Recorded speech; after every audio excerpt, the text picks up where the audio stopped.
Hello, cooking enthusiasts. This week was a little bit hectic, so I thought I would answer some of your cooking questions.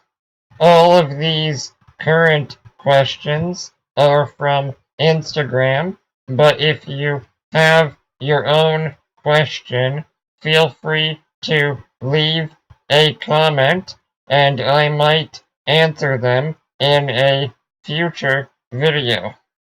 The first question is from Mr. Amaichu, who asked if they could proceed as normal when fermenting vegetables after they were charred.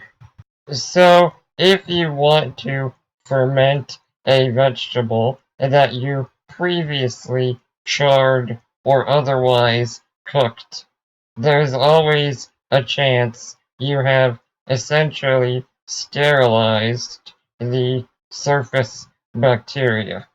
But this is relatively easy to work around. You just need to make sure you have some kind of source of lactic acid bacteria. If you have a previous batch of kimchi or a similar product, that is a good option.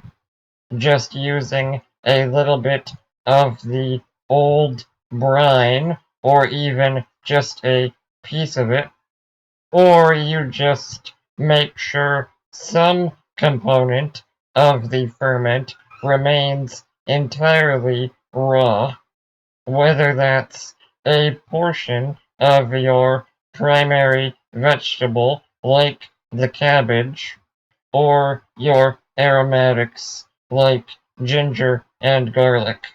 If you go with the second option, it just might take a little longer for your fermentation to get going. The next question is from Christu4, who asks about turning olive oil into a powder. Pretty much the only game in town for this is a product called tapioca maltodextrin. It's a modified starch powder that, among other things, can absorb quite a bit of oil while remaining free-flowing. I would just recommend using a particularly pungent olive oil because any preparation like this is going to dilute the flavor somewhat. Slayer 2000 and Hugo Marshall asked different questions, but both have the same answer. Slayer is asking about cooking with little to no oil for a special diet, and Hugo wants to know the best way to make steak. The answer for both is, of course, sous vide, especially for cooking with essentially no fat. Sous vide is a really great option.